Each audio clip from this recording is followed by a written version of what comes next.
प्रश्नावली 3.1 आफ्ताब अपनी पुत्री से कहता है 7 वर्ष पूर्व मैं तुमसे 7 गुनी आयु का था, अब से 3 वर्ष बाद तुमसे केवल 3 गुनी आयु का रह जाऊंगा। इस स्थिति को बीजगणितीय और ग्राफीय रूप में व्यक्त करना है। तो इसमें जो पूर्व है, पूर्व में माइनस का यूज़ करेंगे और जो बाद लिखा हुआ बाद में प्लस का यूज़ करेंगे। तो आइए जानते हैं कैसे। सबसे पहले हम लिखेंगे माना आफ्ताब की आयु x वर्ष और उसकी पुत्री की आयु y वर्ष। ठीक है, जैसा कि यहाँ पे लिखा है 7 वर्ष पूर्व आफ्ताब की आयु को हमने x माना था, तो जहाँ पे यहाँ पर पूर्व लिखा हुआ तो पूर्व में माइनस का यूज़ करेंगे। तो आफ्ताब की आयु को हमने x लिखा, तो यहाँ लिख देंगे x। अब पूर्व में हम माइनस लिखते हैं इसलिए -7 लिख देंगे, तो यहाँ हो जाएगा x - 7 वर्ष। इसी तरीके से उसकी पुत्री की आयु लिख देंगे, इसी प्रकार से हमने यहाँ लिख दिया। और उसकी पुत्री की आयु, अब पुत्री की आयु कितनी है y वर्ष। तो यहाँ पर पूर्व का पूछा गया तो पूर्व में माइनस करते हैं, तो यहाँ लिख देंगे y - 7 वर्ष। तो इसी प्रकार से हम समीकरण बना लेंगे। अब समीकरण कैसे बनाना है जानते हैं। अब पहली स्थिति में क्या था, आफ्ताब बोलता है अपनी पुत्री से कि मैं तुम्हारी आयु का 7 गुना था, यानी इस आयु का 7 गुना। तो इसका हम 7 से गुणा कर देंगे। तो जैसे कि यहाँ लिखा हुआ है y - 7, इसका गुणा यानी ब्रैकेट 7 से गुणा कर देना है। अब ये किसके बराबर हो जाएगा, आफ्ताब की आयु के बराबर, यानी x - 7 के बराबर हो जाएगा। अब हम इसको सॉल्व कर देंगे। सॉल्व करने के लिए अब करना क्या है, 7 का y से गुणा करेंगे और 7 का 7 से गुणा करेंगे तो कितना आ जाएगा। 7 का y से करेंगे 7y हो जाएगा, माइनस ज्यों का त्यों 7 × 49 4 9, और ये ज्यों का त्यों रहेगा x - 7। तो इसी प्रकार से हम समीकरण को सॉल्व करेंगे आगे। अब करना यह है कि x और y की वैल्यू को एक साथ लिखना है। x यहाँ पर प्लस का है तो ये प्लस का रहेगा, ये यहाँ पर प्लस का बराबर में आता है कोई संख्या प्लस का तो माइनस का हो जाता है, तो यहाँ हो जाएगा -7y। इसी प्रकार से -7 है, ये बराबर में जाएगा तो प्लस का हो जाएगा, ये -49 है तो ये ज्यों का त्यों एज इट इज़ रहेगा। तो ये हमारा समीकरण बन गया। इसको आगे सॉल्व करते हैं।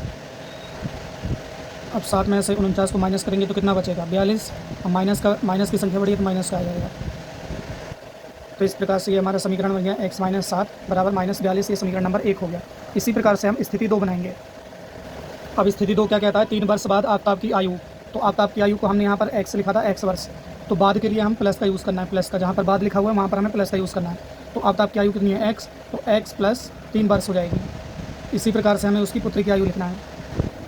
और उसकी पुत्री की आयु को हमने यहाँ पर y वर्ष लिया था, तो यहाँ पर हो जाएगा y + 3। प्लस क्यों लिया, क्योंकि यहाँ पर बाद आ रहा है, बाद में हम प्लस लगाते हैं। तो आइए इसको भी हम समीकरण बना लेते हैं स्थिति के अनुसार। अब स्थिति में बोलता है आफ्ताब अपनी पुत्री से कि मैं तुमसे 3 वर्ष बाद 3 गुनी आयु का, यानी इसकी आयु का 3 गुना हो जाएगा, यानी y + 3 का 3 गुना हो जाएगा आफ्ताब की आयु के बराबर। तो इस प्रकार से ये हमारा समीकरण बनेगा। अब इसको अंदर यहाँ पर गुणा कर देंगे जैसे पहले किया था। तो हमने क्या किया, आफ्ताब की आयु और उसकी पुत्री की आयु का जो समीकरण बना था अंदर गुणा कर दिया। 3 का y से किया तो 3y हो गया, 3 का 3 से किया तो 9 हो गया। ये कैसे हुआ, ये देखो यहाँ पर आफ्ताब की आयु 3 वर्ष बाद x + 3 है बराबर 3 का y से करेंगे तो 3y हो जाएगा, 3 का 3 से करेंगे तो 9 हो जाएगा, 3 × 9 हो जाएगा। अब इसी प्रकार से x और y की संख्या को आसपास कर लेंगे और बिना x y की संख्या को आसपास कर लेंगे। जैसे यहाँ पर x प्लस का है तो x प्लस का ही रहेगा। ये यहाँ पर बराबर में प्लस का, जो संख्या बराबर से आती है वो माइनस की हो जाती है, यानी माइनस का 3y हो गया। तो x y को हमने एक साथ लिख लिया और बिना x y को एक साथ लिख लेना। जैसे ये प्लस का है तो यहाँ पर आकर ये माइनस का हो जाएगा और ये प्लस का 9 हो जाएगा। इस समीकरण को हम अच्छे से लिख लेंगे। ये संख्या ऐसे ही रखेंगे, x - 3y। जो प्लस की संख्या उसको पहले लिख लेते हैं, तो प्लस को ऐसे लिखते हैं, आगे कोई साइन नहीं लगाते और माइनस के आगे माइनस लगता है, तो हम इसको ऐसे लिख सकते हैं। तो अब हमारे पास क्या समीकरण आएगा, x - 3y, 9 में से 3 जाएंगे तो यहाँ 6 बच जाएगा। तो इसको हम समीकरण 2 दे देंगे। ये समीकरण 2 हो गया। तो ये समीकरण 2 बन गया, x - 3y = 6। अब हमें क्या करना है, बीजगणितीय रूप में लिखना है। तो दोनों समीकरण को हम ऐसे लिख लेंगे। ये पहला समीकरण जो हमने अभी बनाया था और ये दूसरा समीकरण। जब दोनों समीकरण को एक साथ लिखते हैं तो वो बीजगणितीय रूप कहलाता है। ठीक है, फिर इसके आगे हमें ग्राफीय रूप बनाना है। तो आइए जानते हैं कैसे। ग्राफीय रूप में हमको क्या करना है, समीकरण 1 ले लेना है, जो समीकरण 1 लिखा हुआ है ज्यों का त्यों लिख देना है। अब क्या करना है, ये y की वैल्यू को हमें बराबर में ले जाना है। तो ये हो जाएगा x ज्यों का त्यों हो जाएगा। अब ये -7y है, बराबर में जाके काय का हो जाएगा, ये हो जाएगा प्लस का, तो -42 ज्यों का त्यों रहेगा और ये जो माइनस का है बराबर में आके प्लस का हो जाएगा 7y। अब ग्राफीय रूप के लिए आपको ऐसा बॉक्स बना लेना, उसमें 3 खंडे बना लेने हैं, जिसमें एक बार x लिखना है, एक बार y।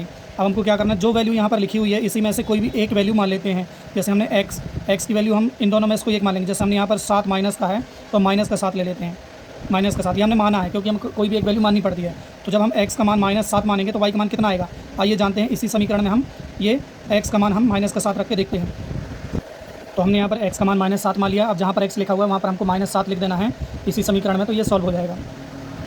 तो हमने x की जगह -7 लिख दिया है और इसको आगे सॉल्व कर लेते हैं। ये बराबर की वैल्यू माइनस की इधर जाएगी तो ये प्लस की हो जाएगी। तो जैसा आपने देखा, ये देखो ये माइनस का 42 इधर आया तो ये प्लस का हो गया। यहाँ पर ये y गलती से लिख दिया है, ये -7 है और ये माइनस का 42 इधर आके प्लस का हो गया। तो माइनस प्लस क्या होता है, माइनस। अब हम क्या करेंगे, 42 में से 7 को माइनस कर देंगे। बड़ी संख्या में छोटी संख्या माइनस करते हैं हमेशा। तो 42 में 7 जाएगा, कितना आ जाएगा 35। यहाँ पर कितना है, बराबर में 7y है। तो ये गुणा में, जो संख्या गुणा में होती है वो बराबर में जाके भाग में चली जाती है। तो हमको यहाँ पर y का मान निकालना है। तो ये कैसे निकलेगा, y बराबर, ये देखो ये 35 बराबर में, तो बराबर में 35, जो संख्या यहाँ पर गुणा में है ये बटे में जा करके भाग में चली जाती है। तो 7 का भाग 35 में देंगे तो 7 पंचे 35, तो y का मान यहाँ से आ जाएगा 5। तो ये y का मान हम रख देंगे उसी टेबल में। तो ये देखिए जहाँ पर x का मान -7 था वहाँ पर y का मान कितना आ गया, 5। अब हमको क्या करना है, यहाँ पर हमने माइनस का साथ लिया था, फिर हमको प्लस का साथ लेना है। इससे पहले हम क्या मान लेते हैं, x का मान 0 मान लेते हैं। ठीक है, तो अगर हम x का मान 0 रखते हैं, यानी ये जो समीकरण बना हुआ है यहाँ पर x का मान हमको 0 रख देना है, तो y का मान कितना आ जाएगा। आइए सॉल्व करते हैं। तो हमने वही समीकरण लिख दिया और उसी समीकरण में x का मान हमने 0 मान लिया है। तो अब क्या करेंगे, माइनस का 42 जब कोई संख्या बराबर में जाती है तो वो काय की हो जाती है, प्लस की हो जाती है। प्लस का 42 बराबर 7y, ये यहाँ पर गुणा में है y के साथ में, तो जो संख्या गुणा में वो बराबर में जाके भाग में हो जाती है। तो y बराबर 42/7 हो जाएगा, जैसा अभी मैंने आपको सिखाया। तो 7 का पहाड़ा पढ़ेंगे, 42 ज़्यादा न जाए तो 7 6 42, तो y का मान यहाँ पर 6 आ गया। ठीक है, तो अब हमको क्या करना क्या है, जो हमने यहाँ पर x का मान 0 लिखा है तो y का मान कितना आ गया, 6। अब हमको क्या करना है, x का मान हमको प्लस का 7 मान लेना है। अब हमने क्या किया है, x का मान हमने 7 मान लिया है और ये समीकरण ज्यों का त्यों लिख दिया है जो लिखा हुआ है पहले से।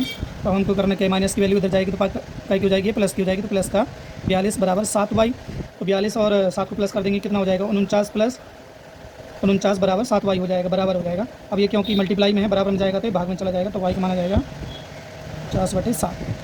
7 की टेबल में 49 देखेंगे कितनी बार कटेगा, तो 7 7 49, तो y का मान यहाँ पर हमको 7 प्राप्त हो गया। तो ये y का मान हमको टेबल में लिख देना यहाँ पर प्लस का 7। अगर हम x का मान प्लस का 7 लेंगे तो y का मान प्लस का 7 लेंगे। जैसा हमने ये ग्राफ समीकरण 1 के लिए बनाया है, ऐसा ही हमें ग्राफ समीकरण 2 के लिए बनाना है। ठीक है, तो मैं इसको समीकरण 2 को भी सॉल्व कर देता हूँ, फिर ग्राफ बना के दिखाता हूँ कैसे बनेगा। तो ये यहाँ पर समीकरण 2 लिख दिया है, x - 3y बराबर 6। अब इसको हमें ग्राफ के रूप में बनाना है, तो हमको क्या करना है, यहाँ से x का मान चाहिए, तो x का मान हम एक साइड कर देंगे, बराबर ये माइनस की संख्या इधर जाएगी तो प्लस की हो जाएगी, तो 6 प्लस का, ये जो माइनस का है प्लस का हो गया 3y। अब हमें इसी प्रकार से, जैसे हमने x का मान पिछली बार -7 लिया था, हम यहाँ से x का मान -3 ले लेंगे। तो हम यहाँ पर ग्राफ बना देंगे, बॉक्स बना देंगे, उसी प्रकार से यहाँ पर x ले लेंगे, वहाँ y। तो अगर हम x का मान पहले 0 रखते हैं तो y का मान यहाँ पर -2 आता है। अब ये कैसे आया, आपको इसी समीकरण में जहाँ पर x यहाँ 0 रखना है तो y का मान -2 आया, आपको ऐसे सॉल्व कर लेना है। और सॉल्व कैसे करना मैं आपको पहले स्टेप में बता चुका हूँ, उसी प्रकार से आपको सॉल्व करना है। अब अगर x का मान हम यहाँ पर -3 लेते हैं, -3, तो यहाँ पर y का मान भी -3 आता है। आपको क्या करना है, x की जगह -3 रख देना, तो y का मान यहाँ से निकल जाएगा। अब x का मान अगर 6 लेते हैं तो y का मान यहाँ पर 0 आता है। तो समीकरण 2 से हमें ये वाली टेबल प्राप्त हुई। अब दोनों टेबल से हमें ग्राफ बनाना है, ये जानते कैसे बनेगा। अब हमको क्या करना है, ऐसा ग्राफ बना लेना है जो मैक्सिमम संख्या है आपके समीकरण में, जैसे कि 7। हमने क्या किया, 1 से लेकर 7 तक पॉइंट बना दिए, 1 2 3 4। यहाँ पर जो हॉरिजॉन्टल लाइन होती है x की प्लस की होती है, ऊपर की साइड y प्लस का होता है। इसी प्रकार के x के अपोजिट जो होता है माइनस होता है, y के अपोजिट जो होता है माइनस होता है, और बीच में जो पॉइंट होता है उसको हम 0 कहते हैं। अब जो यहाँ पर हमने ये बॉक्स बनाया है, इसी बॉक्स की वैल्यू हमको पुट करना है। जैसे x की वैल्यू 0 है तो x की वैल्यू हम यहाँ पर क्या सर्च करेंगे, 0 सर्च करेंगे, तो y कितना आया, -2 आया। तो y -2 कहाँ पर, यहाँ पर है, तो एक पॉइंट हमारा यहाँ बन जाएगा, ये यहाँ पर बन गया। ठीक है, अब इसी प्रकार से देखो x की वैल्यू -3 है, तो x की वैल्यू -3, ये यहाँ पर -3 है, तो y की वैल्यू कितनी आई है, -3 आई है, तो y की वैल्यू -3। तो ये -3 और ये -3 के बीच में पॉइंट बनेगा, यहाँ पर बिल्कुल ठीक इसी के सामने बनेगा एक पॉइंट, -3, क्योंकि x भी माइनस का है और y भी माइनस का है, तो ये दोनों पॉइंट यहाँ से मिलेंगे। अब देखिए x का मान यहाँ पर 6 है, तो प्लस का 6 है, ये माइनस नहीं है प्लस का, तो 1 2 3 4 5 6, ये 6 आ गया। और y का मान कितना है, y का मान 0 है, तो y का मान 0 है, यानी y का मान यहीं पर कोऑर्डिनेट पे है, तो x का मान 6 है, तो यहाँ पर पॉइंट बनेगा। तो हम क्या करेंगे, ये तीनों पॉइंट को आपस में मिला देंगे। तो जैसा कि देख सकते हैं हमने तीनों पॉइंट को मिला दिया, x का मान 6 था, y का मान 0, x का मान 0 था, y का मान -2, x का मान -3 था, y का मान -3। तो इस प्रकार से एक रेखा बन गई, और जो दूसरा बॉक्स बनाया था उसी प्रकार से हमको दूसरी रेखा बनानी है। तो ये दूसरा बॉक्स है, x का मान यहाँ पर -7 है, तो -7 देखेंगे, x का मान माइनस, अब देखो ये x का मान कहाँ है, -7 इधर, -1 -2 -3, यानी बहुत आगे चला जाएगा पॉइंट, तो हमको अनंत में वो पॉइंट रखना है। इसके लिए अगर आपको -7 यहाँ पर नहीं मिलता है तो हम ये वैल्यू छोड़ देते हैं, हम नेक्स्ट यहाँ से स्टार्ट करेंगे। x का मान हमने 0 लिया है प्लस का, तो ये 0 प्लस माइनस कुछ नहीं होता है, 0 0 ही होता है, तो यहाँ पर 0 रखेंगे। तो y का मान कितना है, प्लस का 6 आया, तो y का मान प्लस का, ये यहाँ माइनस होता है, नीचे ऊपर प्लस होता है, तो 1 2 3 4 5 6, यानी एक बिंदु हमारे यहाँ पर बन जाएगा, क्योंकि x का मान कितना है 0, तो y का मान 6 है, तो यहाँ पर लिख देंगे x का मान 0, y का मान 6, एक पॉइंट हमने यहाँ पर बना लिया। इसी प्रकार से हम क्या करेंगे, x का मान यहाँ पर 7 है प्लस का, तो प्लस का 7, यानी 1 2 3 4 5 6 7, तो ये प्लस का 7 हो गया। तो y का मान भी प्लस का 7 है, तो y का मान कहाँ है, प्लस का, ये ऊपर वाला प्लस का है, तो 1 2 3 4 5 6 7, तो ये वाला प्लस का और ये वाले प्लस के बिल्कुल बीचों बीच यहाँ पर पॉइंट बनेगा। तो ये प्लस बिल्कुल बीचों बीच आपको बनाना है, ताकि ये देखो ये वाला भी प्लस का रहना चाहिए x का, और ये वाले बिल्कुल सामने सामने पॉइंट आना चाहिए, तभी आपका ग्राफ सही जाता है। ठीक है, तो ये x का मान प्लस का 7 है, तो y का मान भी प्लस का 7 है, तो x और y, क्योंकि कोई भी संख्या को हम ऐसे लिखते हैं x, y ऐसे लिखते हैं, तो प्लस प्लस आप क्या करना है, ये दोनों बिंदु को मिला देना है। तीसरा बिंदु तो मिलेगा नहीं क्योंकि माइनस के साथ है हमारे पास, हमने यहाँ पर -3 तक ही बनाया, आप चाहें तो बना सकते हैं। तो क्या करना है, ये रेखा को यहाँ से आपस में मिला देना है, तो ये ग्राफ ये रूप में निरूपित हो जाएगा। तो हमने ये लाइन आपस में मिला दी है। तो ये हमारा कौन सा समीकरण था, हम वो समीकरण लिख लेंगे। x - 7 y बराबर -42 वाला समीकरण ये वाली लाइन पे आ रहा है, और ये वाली लाइन पे हमारा कौन सा समीकरण आ रहा है, x - 3y बराबर 6 वाला समीकरण आ रहा है। जो हमको क्या करना है, उसी लाइन में वो समीकरण लिख देना है। तो ये ग्राफ है, अगर ये आप ग्राफ बनाते हैं तो 1 नंबर इसका मिलता है और 1 नंबर ये बॉक्स बनाने का और 3 नंबर आपके मिलते हैं। ये जो आपने समीकरण सॉल्व करा है, ये क्वेश्चन सॉल्व करा है, ये पूरा जो सॉल्व करा है समीकरण बनाया है, इसका आपको 3 नंबर मिलता है। तो ये टोटल 5 नंबर का आता है क्वेश्चन, अगर आपके बोर्ड क्लास में आएगा। तो इसी प्रकार से क्वेश्चन नंबर फर्स्ट सॉल्व करेंगे। अगर आपको वीडियो पसंद आए तो बने रहे चैनल से सब्सक्राइब करें, शेयर करें दोस्तों में, और वीडियो को अच्छे से देखें तो आपको ये पूरा क्वेश्चन समझ में आ जाएगा कि कैसे हमको ग्राफीय रूप बनाना है। तो जय हिंद, जय भारत, जय जवान, जय किसान, जय हिंद।